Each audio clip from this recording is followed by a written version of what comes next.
So the day is finally here. I'm gonna be revealing the gender of my baby, but first I just wanted to talk about a few old wives' tales to share with you whether they were right or wrong for my pregnancy. First trimester, I really didn't have much morning sickness. I was probably really nauseous for about 3 or 4 days. I was very, very lucky.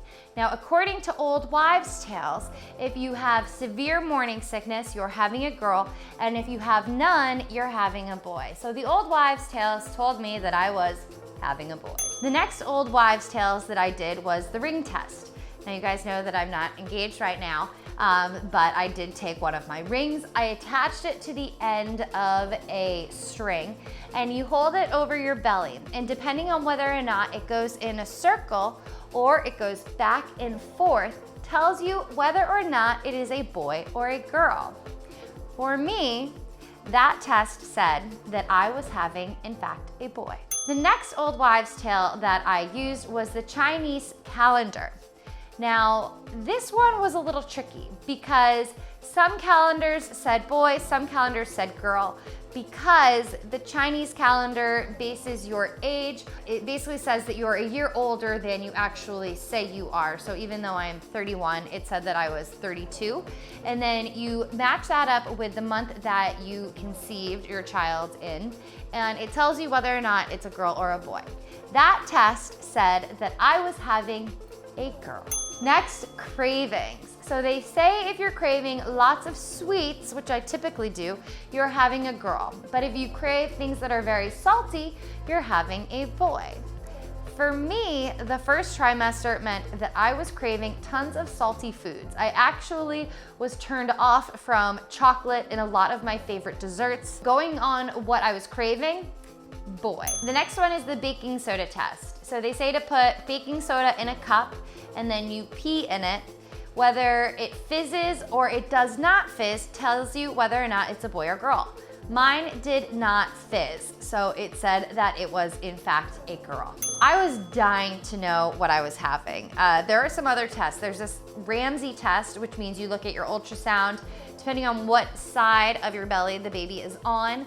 I couldn't tell which side the baby was on early on through one of my pictures, but I could feel that the baby was on the right side. So again, according to old wives' tales, that would have been boy. The last test that I did, because I just really wanted to know, was the intelligender test. So the intelligender test is $40 at CVS, or you could get it $30 online. I was super impatient. I just wanted to know what I was having, so I went to CVS. The test on the box says that it's 86% accurate. Overall, really, let's be honest, it's probably 50% accurate. You can find tons of reviews online, people saying that it was right or wrong for them. My sister told me that it was right for a lot of people that she knew, so I decided to give it a try because I knew I was gonna share my results with you guys, and I knew some of you might be interested in whether or not the intelligender test was right. So you can take it up to 10 weeks. I took it at 13 weeks, and 5 weeks later I found out what I was actually having. So what you do is you have to use your first morning urine. So as soon as you wake up, you use that urine. But if you're peeing a lot in the middle of the night, you can still use your first morning's urine. You just wanna make sure that you haven't had anything to drink within the 3 hours prior to. So there are some precautions that I recommend reading the directions for. So you pee into the cup, and then you take it and you swirl it around gently for the recommended amount of time. I forget how long that was because it was about 10 weeks now. Then you sit it on your countertop, you go away, you let it sit, and then you come back and you read it. So my results came back and it was green. It said I was having a boy again.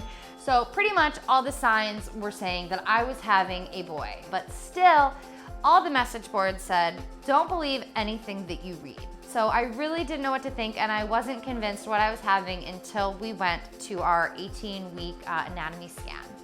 So there, the tech was checking everything to make sure the baby was okay.